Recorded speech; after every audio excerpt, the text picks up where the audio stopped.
Welcome, the Heroes podcast again here. I'm so excited. I have someone special for you, Dianne Simboro. How are you, Dianne? I'm very good, thank you. How are you doing, Andrew? I'm great. I'm so excited to have you. And I will get into the meat in a second, but let's just intro you. So Dianne Samboro is a master coach. She is a trainer, behavioral profiler, and a hypnotherapist, all in one. Her businesses are family violence, mindset solutions, and how to thrive after family violence. Well, you've got some work here, Dianne, in this country.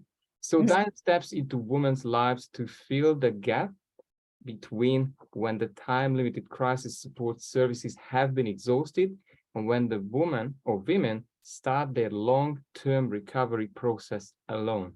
And all we know about alone, it is very hard. She's teaching women strategies to fast-track their recovery process and how to recognize the strategies of perpetrators of violence so that it can't happen ever again in the future. Oh, that was a mouthful. Quite. How did this happen, Dianne? Tell me, what did you go through your own struggles with violence, or you just swimming into this? No, swimming into this. No, I think I was like everybody else. I think if I'd have heard about someone who was going through violence, I would have said, well, why aren't you leaving? You know, I would have asked the same old question that most people ask. But actually, I went through 27 years worth of it and didn't even, in the end, I actually had to be told what you're experiencing is family violence, because I didn't get black eyes and broken limbs, and I thought violence was black eyes and broken limbs. So if I wasn't getting those two things, I wasn't going through violence, you know. So someone gave me, they listened to my story a little bit, and they gave me a tick list, and they said, just tick all of the things that apply to you. And I ticked so many things, and then they turned around to me and they said, everything that you've ticked on that list is violence. And I was in a state of shock, you know. So I actually had to be told that what I was experiencing was family violence, or categorized as family violence, you know. So, and this is the thing, you know, a lot of the women I work with, they don't know that what they're going through is violence, you know. And I think the word violence actually sets a tone for the conversation. So, you know, coercive control, at least now, people can understand, well, hang on a minute, it's not exactly violence, it's coercive behavior. So at least now we've stepped it up where we've given it a better terminology that maybe more people can relate to, you know. Very powerful. I mean, I certainly did not have that awareness or where to draw the line when I was young. I went through my own struggles, but obviously this interview is about you. So would you say there needs to be an education for some women out there who has been slowly conditioned to be less and less freedom? That's what's happening? Look, perpetrators of violence, what I call serial abusers, okay, these are people who have a history of going from one relationship to another and abusing women. But the serial abusers are experts at manipulation. They are really, really good at what they do. So they're really, really good at engaging women in a new relationship. So do you know, chameleons? They are chameleons, you know. Do you know what a chameleon is? Yeah. It's a lizard. If it stands on a green background, it'll turn green. If it stands on a brown background, it'll turn brown. So it can change colors in order to camouflage where it's standing, you know, to protect itself from being seen. So perpetrators of violence are like that, you know, serial perpetrators. They're very, very good at one of the first signs of a serial abuser is that they are fully engaged in finding out about you. So they make you feel like you are the only person on earth, and they're really interested in your story. They want to know everything about you. And one thing that is common amongst most people, not all, but most people, we like talking about ourselves. So it's a fun thing. So we think, if someone is listening to us and they seem really engaged, they can't be too bad, you know. But the problem is serial abusers are gathering information. Oh, they use it later on to They do. find They do. They do. ways to manipulate. Yeah. I just Yeah. have a question. Yeah. Some people can come across the word narcissistic. Would that come under this category? Is that Yeah. something different? No, narcissism or psychopathy or Okay. sociopathy. The key to those terminologies is lacking in empathy. Got it. Empathy and compassion, you know, so they devoid of that. So so it doesn't mean that they can't mimic empathy, and they can. They are very, very good at mimicking what you want to see in a partner, you know. So if you want a partner who is successful and who is financially independent, they will tell you that they are a successful businessman or they're from a wealthy family. They will be whatever you want them to be. So they're asking lots of questions in order to find out, one, what do I need to be in order to win this relationship, in order to engage her? And two, what do I need to avoid in order that I don't set off some red flags as from previous relationships? So that they're the two things that's why they ask lots and lots and lots of questions, you know. And they're really and as I said, they can mimic empathy and compassion. They need to do that. They actually need to do that because they want to know, have you had failed relationships in the past? Why did they fail? And they'll say, oh, it never happened with me. You know, you poor thing, you know. So you want to hear that someone is validating that what you've been through has been very, very hard, you know. And you also, for a woman, we like the idea of someone coming along who's a bit of a knight in shining armor, you know, who'll protect us, you know, from harm in the future. And, you know, that they seem protective towards us. So they're all of these things, you know, and they're very well practiced, you know. So if something didn't work in the last relationship, they'll refine it for the next relationship, you know. So they're constantly refining their process, you know. That's scary. This must be really scary, like lousy salesman trying to get under women's skin. Then take advantage of that. The picture that came into my mind, predators.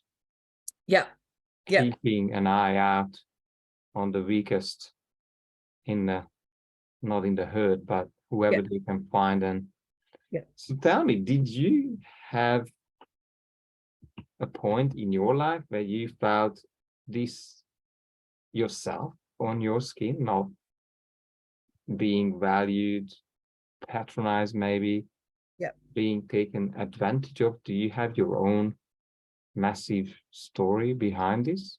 I finally realized that my relationship, my marriage, we were 20 years at that stage, you know. So I finally realized, and it was a faith-based marriage, which meant that it lasted longer than it would normally have lasted. You know, people turn around and they'll say to you, you know, like church people are really bad at doing this. They'll say, it's your faith, you know. So you go to them for help and they said, you need more faith, you know. You don't need faith, you need help, you know. But they always put it into question as your faith, you know. So it was a faith-based marriage, which meant that I would stay much longer than I would have if it wasn't a faith-based marriage. Okay.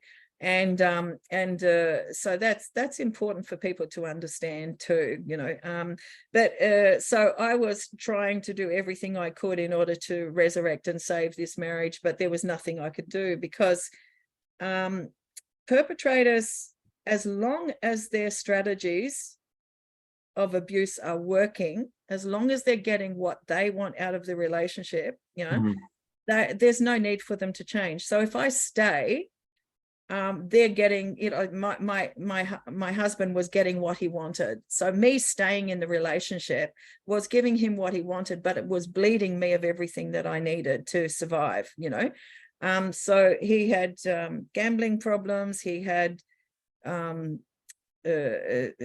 he was a cheater. he was an abuser, psychologically, everything. I mean, just everything, you know. So we went through everything. We had days where I would take responsibility for every debt and all this sort of stuff. I would try to fix everything. Well, you can't do that. If you're constant, and this is a good point for parents in general, basically, and anybody who's in a relationship of any description, is you don't save people. You don't rescue them from the problems that they create for themselves. Yeah. You allow them to take full responsibility for their actions. And that's, as a parent for children, you don't rescue people, because if you rescue them, that it sets a precedent that every time they get into trouble, they're going to come to you and ask you to fix it, So are you serving that person? Is that really love? Love is serving a person so that that person can grow and develop and blossom into a true human being.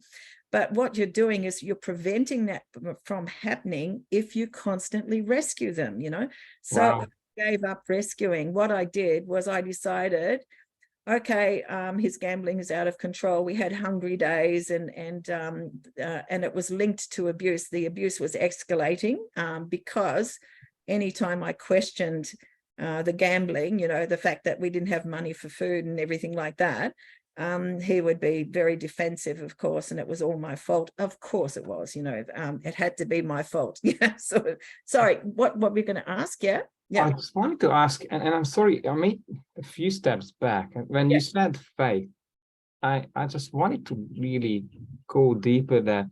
Would you say when women feel they are not following God's plan of religion, then there is another aspect of shame, and they feel sinning against the mainstream or what's expected by these communities? So that holds them back as well? I think the thing is that when it comes to faith, we're told that if we believe strong enough, if we commit strong enough, somehow things will ultimately turn out because God is in charge of our lives, But in actual fact, what I've discovered through my own experience, and this took a while to come to terms with, because if you believe in that way, you end up going around and round and round in circles. But what I came to terms with was, if God, Allah, Buddha, whoever you want to talk about, whoever is in charge, whoever gave you life, gave you individual responsibility for your life. It's freedom. The same as being in a relationship. Both partners are responsible for that relationship. It is not one-sided. In abusive relationships, it is one-sided. One partner takes, the other person gives. And endlessly. But so yes, it really makes a difference. You've really got to come to terms with, okay, God gives me life. I'll say God. People can put any universe, put in there, whatever.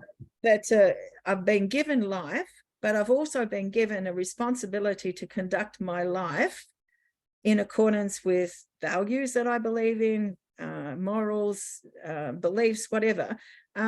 So that's my responsibility. If I do something wrong, I'm also responsible for that. It's the same as the guy out in the middle of nowhere and he's drowning, and someone comes along with a boat and says, no, God will save me. I don't have that type of ridiculous belief. And I call it ridiculous because you've got to be instrumental in saving yourself, And I believe that the Creator will take care of us as children because we're children. I believe.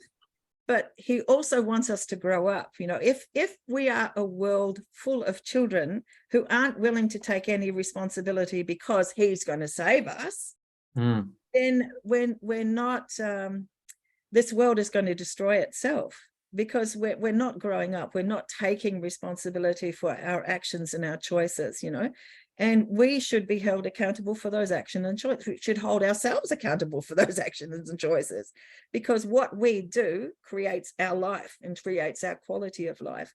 But there are in family violence, that creation is somehow interfered with. You might be doing all of the right things, but there's someone else who's dominating and controlling and taking control of your life, or taking your control away. So you lose a level of control. So that's where separation is absolutely vital. Absolutely. Well, very powerful. What were you Yeah. saying? I did realize, and I did realize in the last year that I had been in an environment of domestic violence when I was young. I did not know that my dad was controlling my mom with money and a lot of conditions. So to me, it was new ground because I was not aware of that. It's abnormal. And what made the difference for you? So what was the breakout? What was the last straw? Have you got yourself educated? You just had enough? How did you remove yourself from the relationship?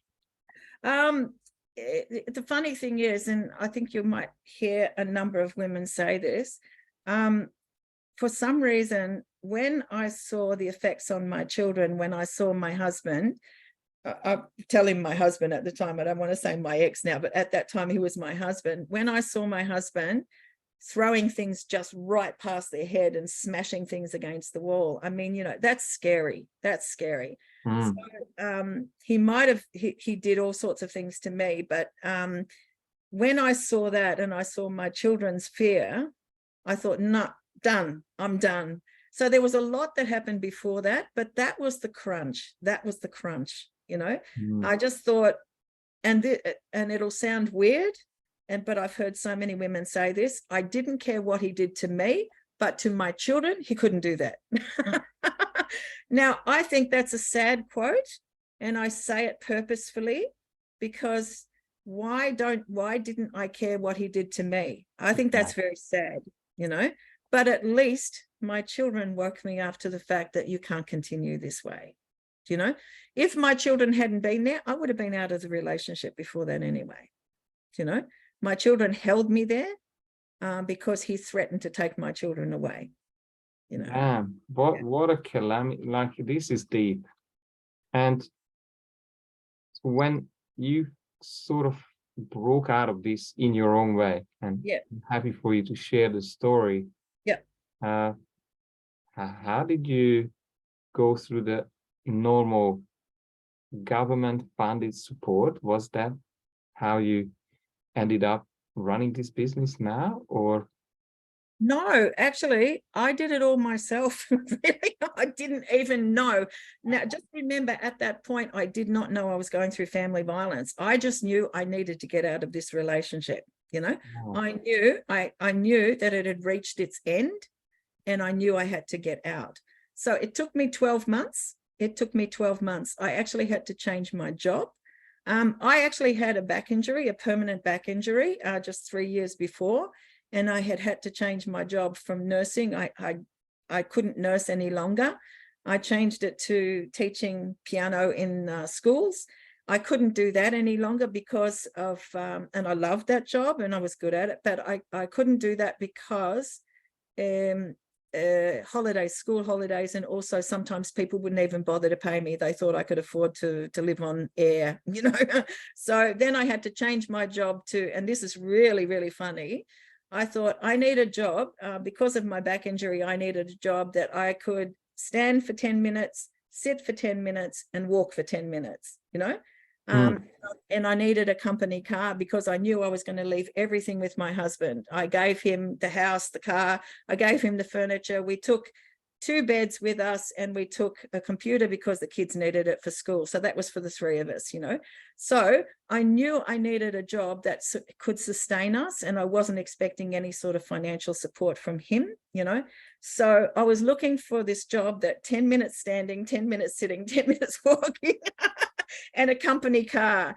And then I found this ad, literally this big in a newspaper. I don't even know how I saw it, and it was a job, and my company car ended up being a 3-ton truck. What were you carrying? And it was doing hearing tests in heavy industry, and because I had a nursing background, I could do that. So I just did training in audiometry, screening audiometry, and I went out and did hearing tests in heavy industry. And I found out, I was a bit disappointed I didn't have a company car, but I found out the company truck, because I stepped up into it rather than stepping down into a car, it actually was better for my back. So sometimes what you ask for is not necessarily what you get, but what you get is perfect. Do you know what I mean? I So, know. and my Yeah. job, because I was clear about what I wanted, because I was clear about what I was looking for, and I was sending it out to the universe, I was saying, this is what I need, those 3 things and a company, whatever. I got exactly what I needed. So my job was 10 minutes standing, 10 minutes sitting, and 10 minutes walking. That was all of those things. How perfect. I couldn't believe it. And I had the world's best boss, and my world's best boss, once I secured that employment, I had regular employment, and I only started with 3 days a week because of my back injury. I could only work 3 days a week. They scaled it up to 4 to help me out. My boss was so wonderful. I was secretive at that time. No one knew I was going through family violence. And then finally, I just had to explain what was happening. My boss gave me $1,000 so that I could use that for the bond to move out, because I had no money. So she allowed me to pay that back so slowly, I didn't even notice it, so it came out of my salary. She also spoke to people in the industry, and they gave me boxes of packaged food that lasted us for months. I mean, people came from far and wide and gave us furniture. Everything that we needed was provided. I could not believe it. I thought I was alone. So when I left, I didn't know that there was government support. I had no support from Centrelink, none. And I was working 3 days a week. I was paying for rent. I got probably the worst place we could find, but it was the only one I could afford. And half of the things didn't work in the house, but at least we had shelter. And yeah, it was really tough, but I thought tough is better. I don't know how I'm going to handle this, but tough is better than staying in that relationship. Sometimes the only time you're ready to move is when you're in so much pain that anything looks better than what you're in now, And so, so it took me 12 months. But because it was slow and gradual, and because I was setting things up behind the scenes, when I did leave, I had a level of security that a lot of people don't have. So I didn't have to go into a refuge. My children had a home to go to.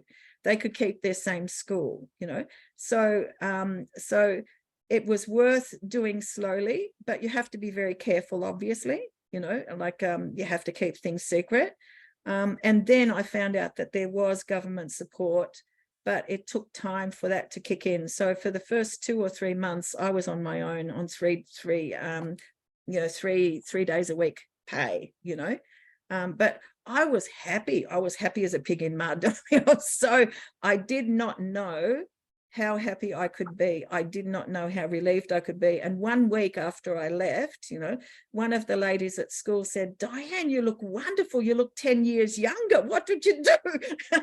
And I said, "Yeah, I left my husband a week ago." I So can imagine. 10 years younger. That's how much stress lifted off my shoulders. Yeah, I mean, I can imagine, because this Yeah. is my mom living in a 50-year-old marriage, Yeah. somehow trying to survive each day to please, Yeah. to Yeah. keep the peace. That was her patterns. Yeah. I do whatever, Yeah. just don't hurt the kids, and then we'll, it's okay without money. I will run my own business. She worked, yeah, I've seen this happening. Like Yeah. my mom worked 12, 14 hours a day, dad away, doing his own business, not bringing home money. It Yeah. was bad, as bad as it gets. Yeah. So how did you end up serving the community with your, what was the shift from starting a new life, taking care of your children, dropping 10 years, Yeah. emotionally it's gone, Yeah. now you could take charge, yeah? Yeah. I knew I wanted to give back, and also my life experience had opened up realms of opportunity, connections to people that I never thought I would connect with, So I personally think I could have been judgmental. I think I could have been one of those judgmental people if I had a happy marriage, and so I'm really happy I didn't have a happy marriage.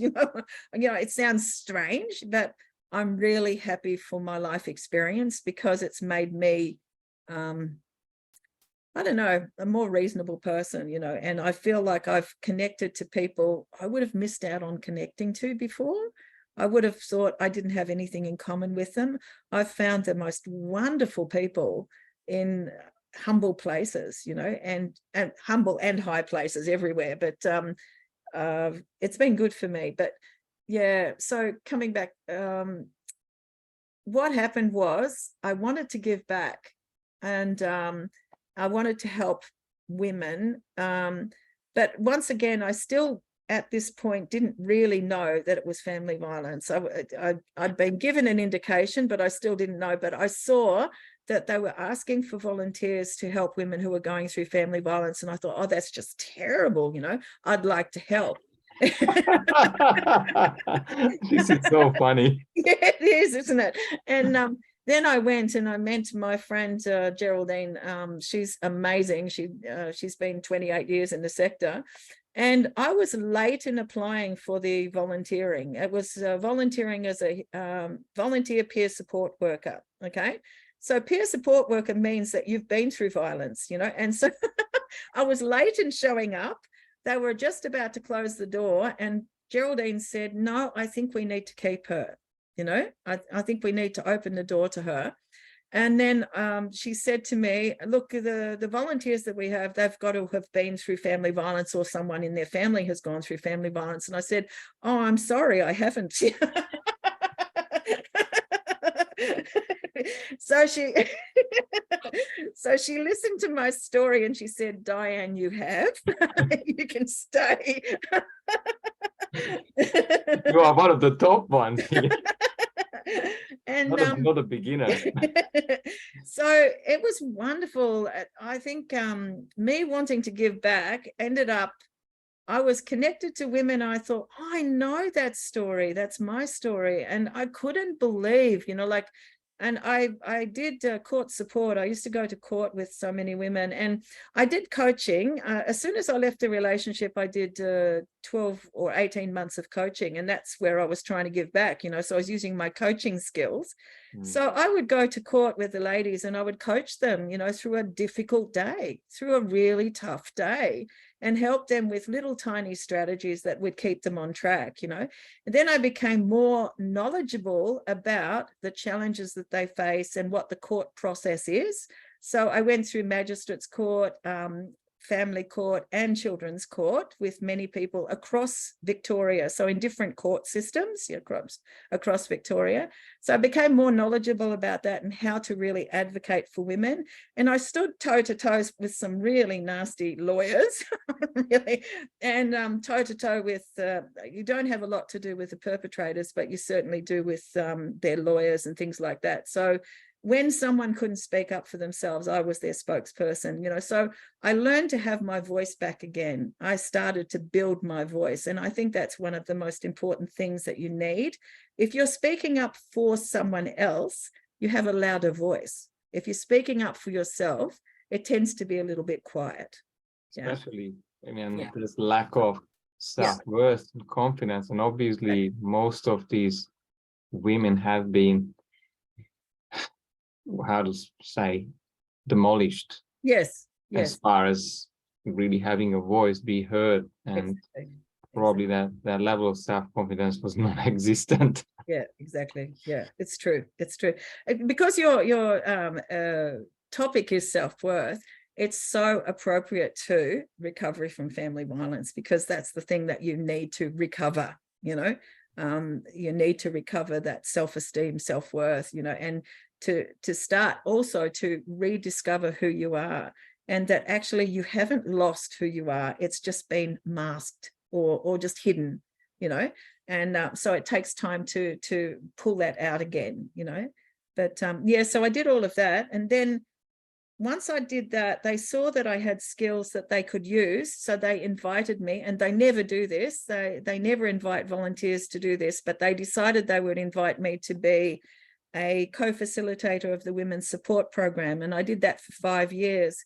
And when I was doing that, I ended up becoming a facilitator, and I ended up becoming a trainer, because I discovered, sitting in amongst the women and hearing their stories, I discovered that there were certain points that people would come to in their recovery process, and I would develop strategies and a training to address those things and to give them resources to get over that hump, So I ended up developing 7 trainings and delivering them, and they're still used to this day. Some of them, they're so effective, and I used NLP strategies to help people to overcome the cellular level of trauma as well, So I was using all of these strategies, and so it was natural for me to then, because they didn't pay me, none of this was owned by them, you see. They made a mistake, If they had bothered to pay me, they could have said, this is our intellectual property, but they didn't pay me a cracker for 10 years. I did it all for free for 10 years, So, and sometimes it was full time, Sometimes I wasn't even working. I had no money coming in, and they still were okay with me doing it for free, So, Can't believe it. yeah, I know. It was really interesting. And anyway, another form of abuse, I guess. I don't know. Yeah, Dianne, I mean, I Yeah. really want you to stop. And then maybe you've been reflecting on this, Yeah. that, and I find this a lot when I work with some relationship issues and some business arrangements, when one side is just putting all this effort in and the balance is just way, there's so much obligation on one side, putting Yes. effort in, then there's just no receiving. Yeah. Would you say this was the roots were that you still not appreciated the value that you created, and you were still not kind of charging for it, or find a way, a deal to balance the giving and receiving, would you say? Yeah, absolutely. And there was another aspect to it as well. My husband, well, my ex now, is he was money orientated. It was all about money, and so it's about identity. I didn't want to be like him. I didn't want my life to be about money. So this is the problem, is sometimes when you're correcting the conditioning, you overcorrect, Double and in a damaging way to yourself, So it's taken me quite a while to come to terms with money's okay. Do you know what I mean? And it's okay to ask to be paid, But it took a long time, because I was so hurt by the fact that he was so much more interested in his gambling than he was in his family, so much more interested in possessions than he was in having us around, in actual fact. We ended up, we were about to be homeless, I said, we'll just go back home and live with him for a period of time, because my eldest daughter was going to build a house for us so that we'd have somewhere to live. And the kids went to my ex and said, we're coming home to live. And he said, no, you're not. And they came to me and they said, Papa said, we can't come home. And I said, oh, no, you must have misunderstood.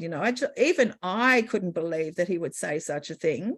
So I went to him and I spoke to him, and it was real. He just didn't want us to come home. And I said, well, you don't have a choice. It's still my house now anyway. I might have given it to you, but it's still in my name. And I said, otherwise we'll be homeless, and we are coming home whether you like it or not, So we were there for 12 months. He wasn't happy about it, but I didn't care. We had a home. And then my eldest daughter, who was amazing. She was a young woman who actually made the financial commitment to buy us a house, build a house, so we'd have somewhere to live, because he just wouldn't help out, He wouldn't even let us. Isn't it strange? It's really strange, to actually say to your children, no, you can't come home to live. Do you know? It's really strange attitude. And yet, I don't know. I don't understand it to this day. I don't understand it. I think that's appalling, so appalling as a parent, that it's not like they were coming home to abuse your kindness or anything like that, just coming home because otherwise we would have been homeless. Do you know? And there's no emotional. Nothing. Nothing. Nothing. And I remember he used to throw me $50 a week, and he thought that was more than enough to cover all of our needs, you know, more than enough. And you know, so and I also paid off $8,000 of debt that he was unwilling to pay, and this was on 4 days a week, you know, with a back injury and stuff. Yeah, so I don't know. And my kids were wonderful because they went out to work. You know, I taught them resilience, and you know, as a result of our life experience, my kids are pretty resourceful. You know, I can imagine. Yeah, Like they have taken away so much. Yeah. Mental and emotional resilience, I guess, that they are now, I call, bulletproof. Yeah. Like, I think, sometimes what life dishes out at you, you know, it may not be fun at the time, but you always gain something from life experience, you know. So you can focus on the negative, or you can take the positive and forget about the rest, you know. I like taking the resource that you build from your experience and just ditching the rest because I don't need it anymore.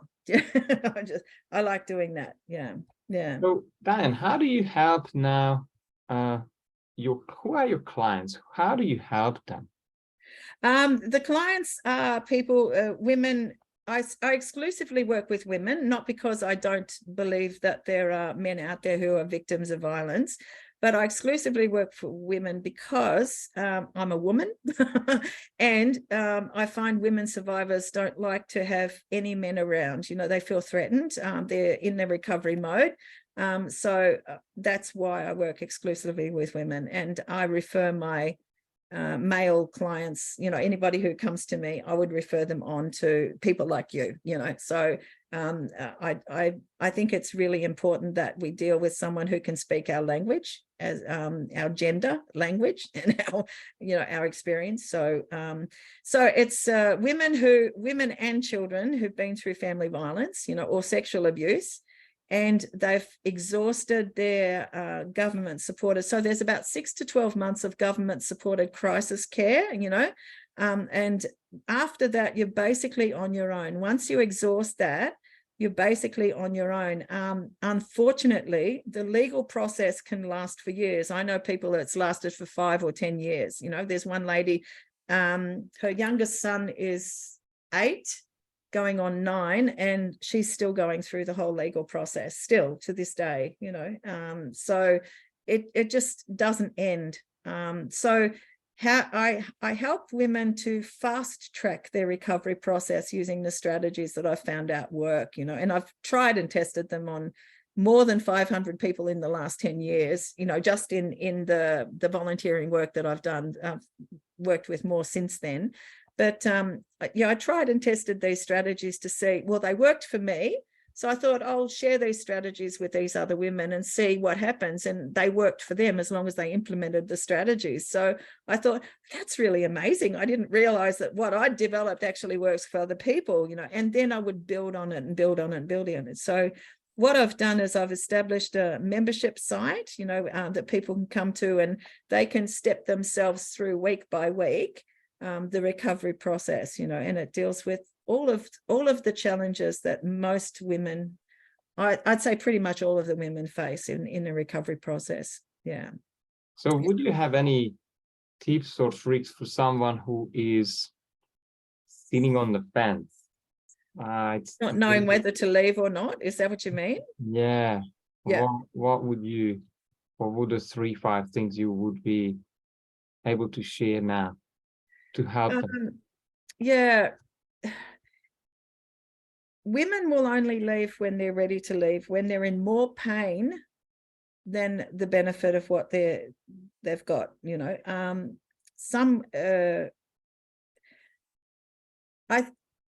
The only way that you can serve someone to help them to be ready to leave is turn up the volume on their pain. And most perpetrators of violence are pretty good at doing that. They actually escalate their violence to a point whereby it becomes unbearable. And finally, there's so much pain in staying that it seems like there'd be less pain leaving, you know. So unfortunately, a lot of people come to me and they ask, you know, how can I help someone to be ready to leave? You can't help them to be ready to leave. You actually can't. Sometimes you just have to leave the door open, you know, and sometimes you can become the enemy if you try and point out all of the things that they're putting up with, because they're just not ready to hear it. They're just not ready to hear it. So what does a relationship provide, even an abusive relationship? If you live in a home, you have a place where you belong, you know, you know where you're going to sleep at night. You know that you've got food in the fridge. You know, there's some certainty about your life, okay? Whereas in family violence, there's all uncertainty.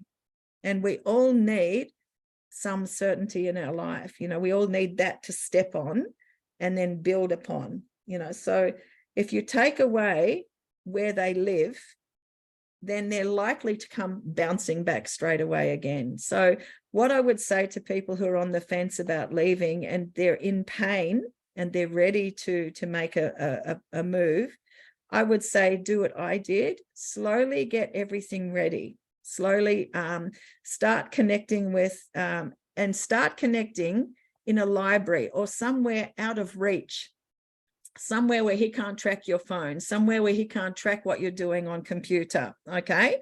Turn off your phone, take the SIM card out if you have to, you know, where you're away, so that you can't be tracked, okay? And go to the library and get a system of support and start applying for support from the various agencies. Start talking to someone, you know, and then get all of your important papers, copy all of those papers or put them in a safe place where you know that he can't reach them, he can't take them. That's one of the first things they will do, is they'll take all of your important papers so you can't move, okay?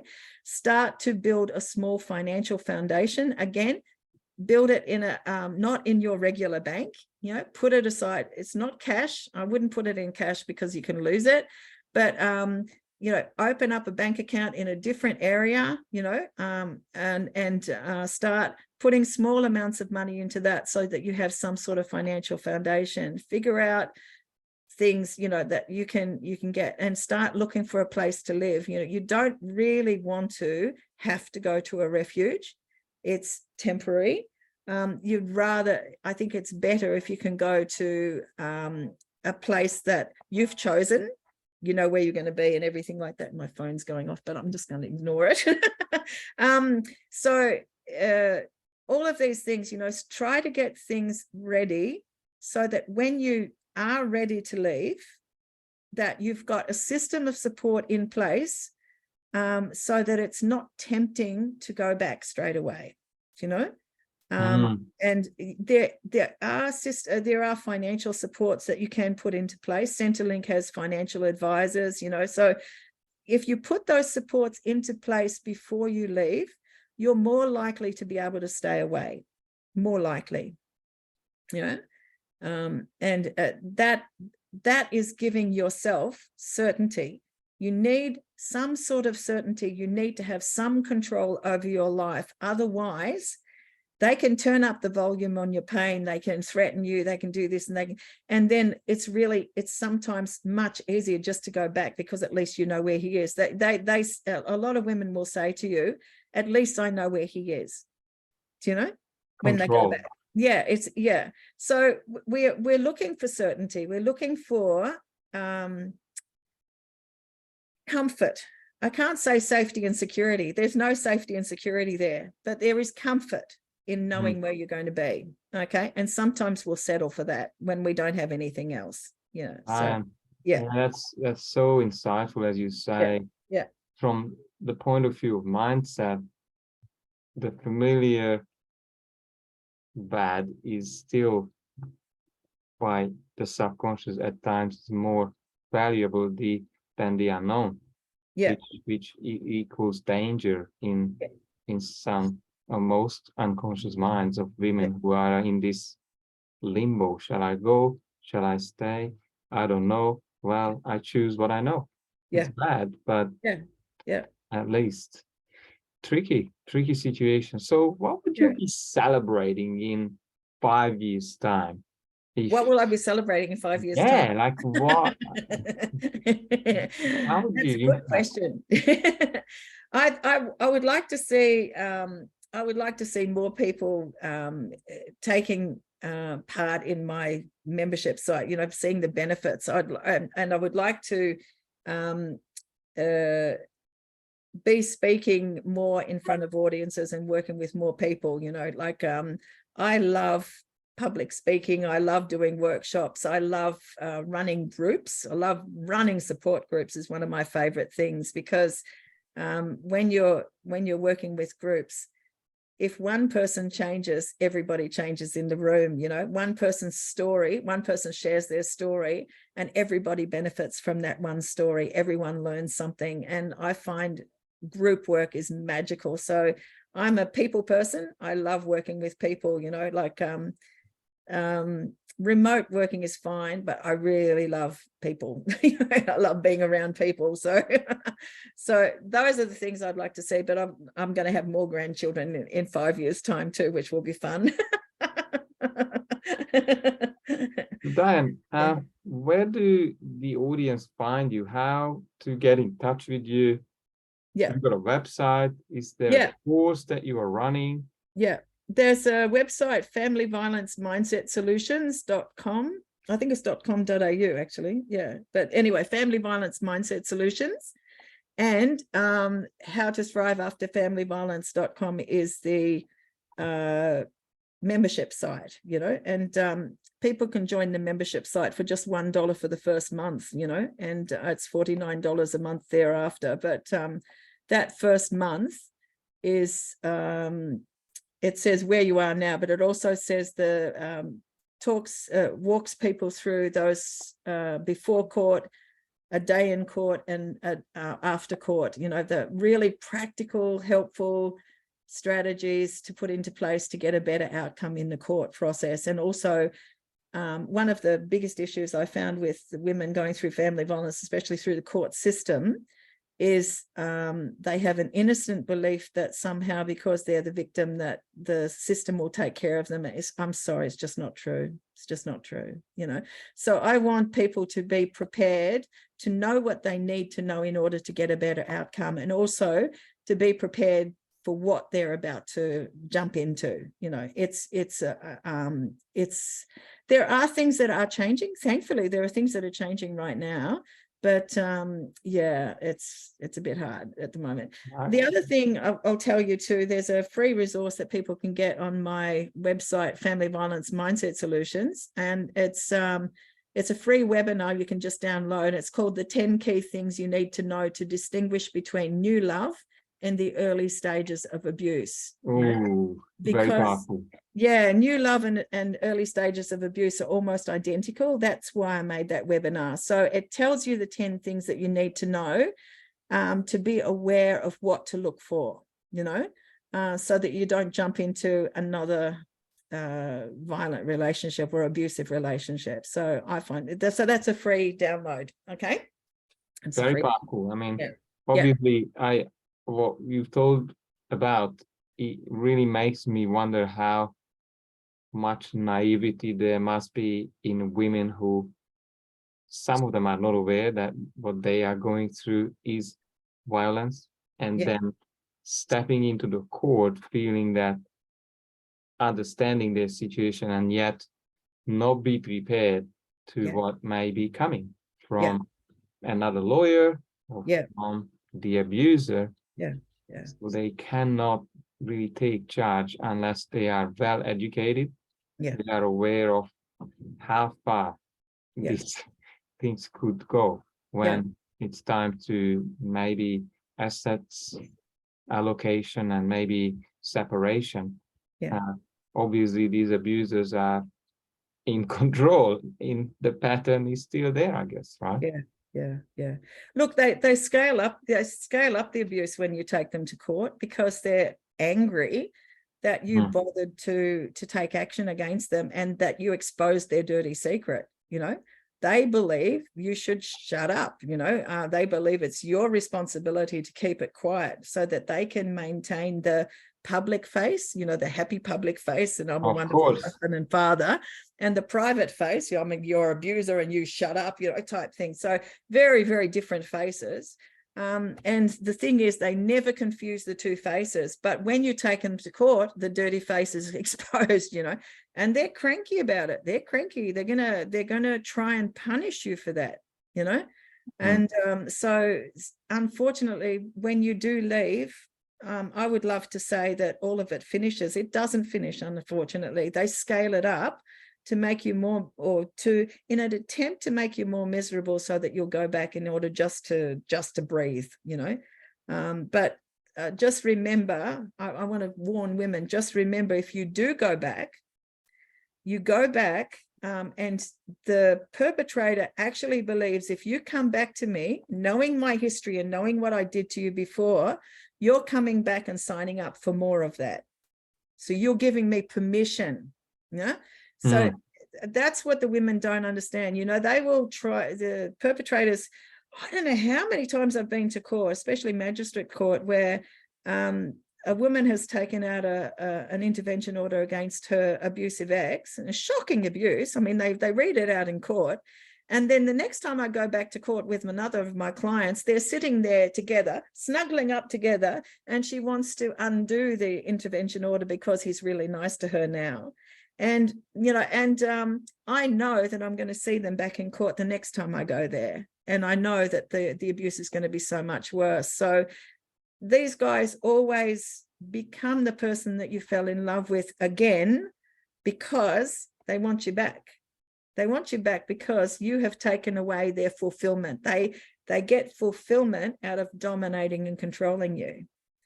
I think that's tragic. I think it's tragic that you have to dominate and control someone else and live off their misery in order to feel good about yourself. I mean, you know, that's twisted, you know. Yeah.